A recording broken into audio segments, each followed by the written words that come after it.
नमस्कार दोस्तों, कैसे हैं आप। मैं डॉक्टर भुवनेश्वर दीक्षित। आप देख रहे हैं लोकदर्शक। मित्रों, कई दिन बाद मैं लाइव आया हूँ। ये कोटेदारों के लिए मुझे आना पड़ता है बार बार, और आज भी कोटेदारों की जो मुख्य समस्या अभी आई है उसके बारे में मुझे आना पड़ा है। अभी कुछ दिन पहले मैंने एक वीडियो अपलोड की थी, शायद आपने देखी भी हो, कि कोटेदारों पर आ गई एक घोर आफत, जिसमें बायोमेट्रिक सत्यापन संबंधी सूचना आपको दी गई थी। अब चूंकि आदेश खाद्यायुक्त कार्यालय से हो चुके हैं, तो उसमें सत्यापन के आदेश जिला पूर्ति अधिकारियों के माध्यम से पहुंचने शुरू हो गए। और जब ये आदेश कोटेदारों तक आ चुके हैं तो दिक्कत आनी जरूरी है, क्योंकि जब खाद्यान्न वितरण होता है और एक एक लाभार्थी का अंगूठा हर कार्ड वाले का एक का लिया जाता है, तो उसमें समस्या है। और अब चूंकि पूरे परिवार का बायोमेट्रिक सत्यापन करना पड़ेगा, KYC करनी पड़ेगी, तो ये समस्या और भी ज्यादा है। अभी वीडियो देखी थी मैंने, वायरल वीडियो थी, जिसमें यह कहा गया कि कोटेदार इस KYC का बहिष्कार करें। बिल्कुल बात सही है, कोटेदार बहिष्कार कर सकते हैं अपने अनुबंध के आधार पर। कोटेदारों के अनुबंध में कहीं भी ये खाद्यान्न वितरण से अलावा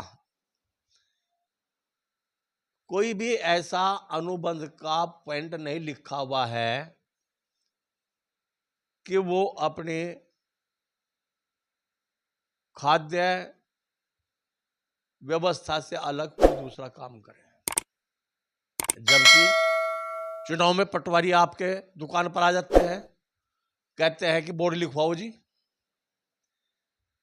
पल्स पोलियो की आपकी ड्यूटी लगी, जबकि आंगनवाड़ी और एनएम वो विभाग में वेतन लेते हैं, मानदेय लेते हैं। कोटेदारों को कमीशन देते हुए सरकार पर जोर पड़ता है और काम ठोक देते हैं। आप पल्स पोलियो में जाइए, आप चुनाव में जाइए, आप ये काम करिए, आप वो काम करिए। तो सरकार ने और अधिकारियों ने कोटेदारों को एक बंधुआ मजदूर बना के रख रखा। कमीशन बढ़ाने के नाम पे चुप्पी और काम पे नाम पे इनके रेल बना के रखते हैं। तो इसमें आप बहिष्कार कर सकते हैं। किंतु सबसे बड़ा सवाल यह है कि बिल्ली के गले में घंटी कौन बांधेगा। व्हाट्सएप पर एक यूनिवर्सिटी बड़ी तेजी से चल रही है, जात पात के नाम पर चल रही है। व्हाट्सएप पर बहुत सलाहकार आ जाते हैं, कोई कहता है कि ये करो, कोई कहता है वो करो। इस चैनल पे भी कमेंट्स करते हैं कि आपके चैनल का असर क्यों नहीं पड़ रहा अधिकारियों के ऊपर। भैया, अधिकारियों पर तो जब पड़ेगा जब कोटेदारों पर पड़े। कोटेदारों को हमने सलाह दी थी, भैया अपना राशन अपने घर पर ले, अपनी दुकान पर ले, पूरा ले। कितना ले रहे हैं आप ही सोचिए। जबकि शासनादेश है और शासनादेश के अनुसार आप अपने घर पर राशन नहीं ले रहे, एक ट्रेली वाला आपका बेवकूफ बना रहा है, ठेकेदार तो बहुत दूर की बात है, जो ढुलाई करता है ट्रॉली में वो आपको जैसे तैसे भीगा हुआ, सड़ा हुआ, कम वजन में आपके गले में बांध के चला जाता है। उसमें तो आप कोई काम ऐसा नहीं करते कि भी अपना हक की लड़ाई लड़े। अब ये चूंकि शासन का आदेश हो गया ई-केवाईसी करने के लिए, ये काम नहीं है आपका, ये वास्तव में है। किंतु सबसे बड़ी बात है इसकी, करेगा कौन कार्रवाई? आपको एक इंस्पेक्टर हड़का दे, इंस्पेक्टर क्या, यदि दफ्तर का कोई प्राइवेट आदमी जिसका कोई औचित्य नहीं है, जो और आप उसमें जान रहे 50-30-50-100 रुपए आप पे से लेता है चाय पानी के, वो फोन कर देता है, आप भागे चलते हैं, चाहे घर में मेहमान भी बैठा हुआ हो, चाहे खाना आपके सामने रखा हुआ हो, तो इसे घंटी कौन बांध देगा? एक इसके बारे में कुछ ने कहा कि 1076 पर शिकायत की जाए, 1076 बिल्कुल मुख्यमंत्री का शिकायत प्रणाली है, करनी चाहिए। कोई हमारी शिकायत है, जैसे सर्वर की समस्या मेन है, आप लोग बार बार शिकायत करते हैं, इंजीनियर पर को बोलते हैं कि मशीन ठीक नहीं है, और वो सुनता नहीं। हाँ सुन जाएगा, यदि उसकी जेब में 1000-1500 रुपए आप डाल दें, वो तुरंत आपका काम कर देगा, और वो पैसे लेने के चक्कर में ही आपका फोन रिसीव नहीं करता। आप टोल फ्री पे करो, जाओ टोल फ्री उठाने का नहीं।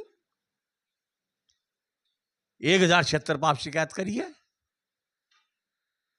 किंतु 1076 का रिजल्ट मैं आपको बता रहा हूं।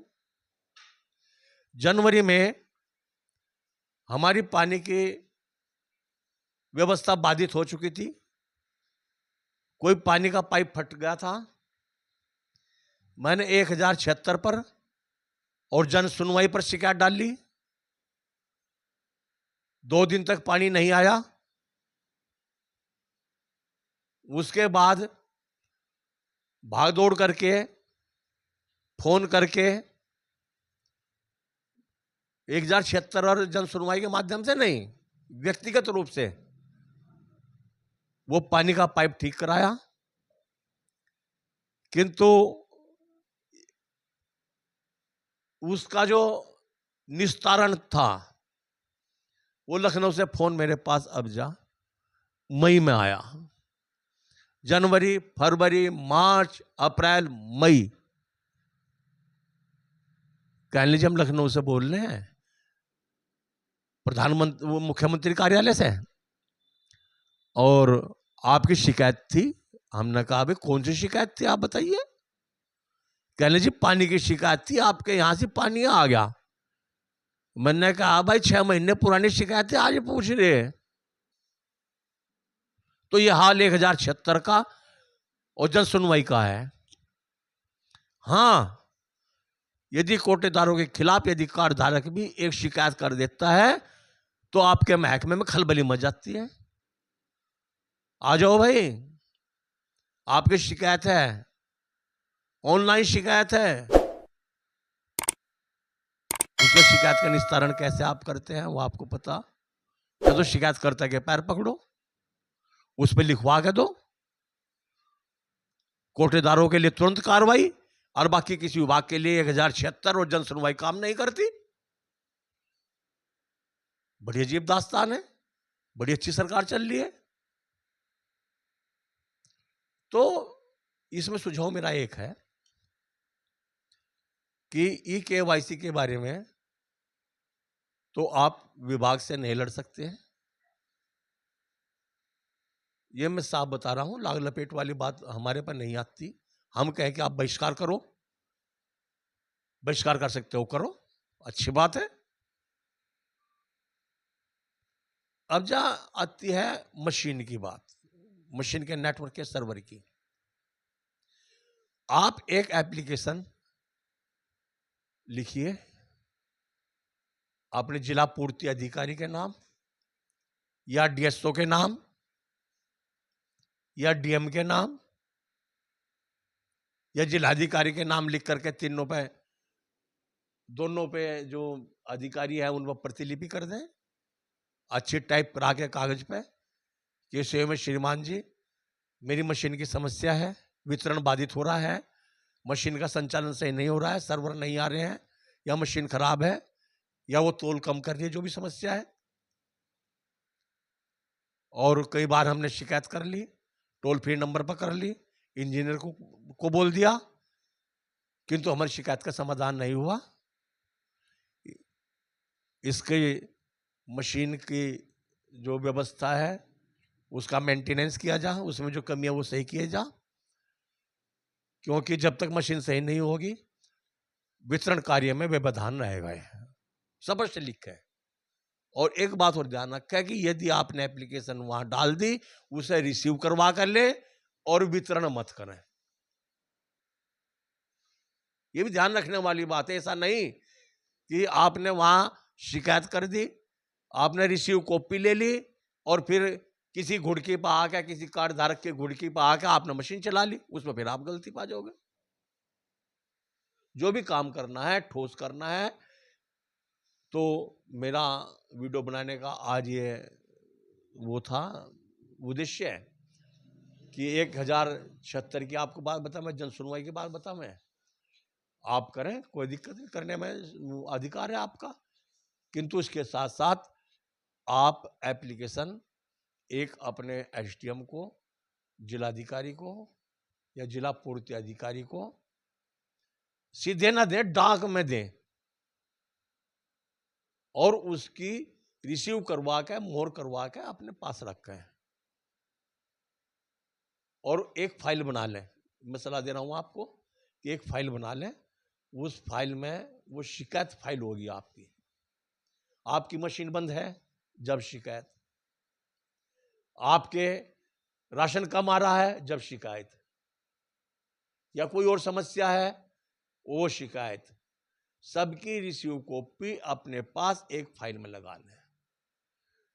दूसरी सलाह एक और है कि जितने भी शासनादेश आपके पास आते हैं, किसी भी माध्यम से आते हैं, व्हाट्सएप ग्रुप में आते हैं, कुटुंब ऐप पर आते हैं, तो आप उसे की कॉपी सेव करके अपने एक रिकॉर्ड फाइल बना लें। वो रिकॉर्ड फाइल उस समय काम आएगी, ईश्वर ना करे किसी के सामने कोई दिक्कत आ जाए, फिर भी ऐसा है कि मजबूती से अपने शिकायत की फाइल बना लें, एक रिकॉर्ड फाइल, शासनादेश फाइल बना लें। जो भी शासनादेश आता है, बायोमेट्रिक का शासनादेश आया, आप इसी कॉपी निकलवा अपने पास से लगा लें। सिंगल डोर स्टेप डिलीवरी का शासनादेश था, उसे अपने पास से लगा लें। मृतक आश्रितों का कोई शासनादेश था, उसे अपने पास से लगा लें। तो वो आपको बहुत जरूरी है, आपके लिए ये शासनादेश आपके पास होना चाहिए। दुकान आवंटन में आरक्षण, दुकान पे क्या क्या व्यवस्था होनी चाहिए, कोई शासनादेश आता है। मान लो हम किसी व्हाट्सएप ग्रुप पर डाल देते हैं, कई बार मैंने डाला कि भाई इसे सेव करा लो, इसे निकलवा लो, किंतु किसी ने नहीं निकलवाया। अपना इधर से सुनी, इधर को निकाल दी छुट्टी, और जब दिक्कत सामने आती है फिर उसके बाद परेशान होते हैं। कोई कहते हैं कि भाई शासनादेश कॉपी दे दो और वो दे दो। तो आपसे सलाह है कि आप इसे अपने, मेरी बातों पर गौर करेंगे। और मेरे पास सूखे गोले मारने नहीं आते, क्योंकि हम पत्रकार हैं। जब तक हमारे पास कोई सबूत नहीं होंगे, तथ्य नहीं होंगे, उसके बिना हम आगे कोई कार्रवाई नहीं करते, न ही कोई सूचना प्रसारित करते हैं, ना कोई समाचार प्रसारित करते हैं। जैसे कि लोग कह रहे थे कि भाई आप पे अधिकारियों पर असर नहीं पड़ता। भैया ऐसा है कि जब तक हमारे पास कोई लिखित शिकायत नहीं आएगी, लिखित साक्ष्य नहीं आएगा, हम अपनी तरफ से न्यूज में या लेटर में कोई भी ऐसा कार्य नहीं करने के। आप, आशा है कि हमारी बात आपको अच्छी लगी होगी और आप जुड़े रहिए ऐसे ही भविष्य में कोई भी बात होगी हम आपसे जुड़ते रहेंगे, लाइव आते रहेंगे और आपसे मिलते रहेंगे। देखने के लिए बहुत बहुत धन्यवाद। इस चैनल को लाइक करें, सब्सक्राइब करें, शेयर करें। धन्यवाद।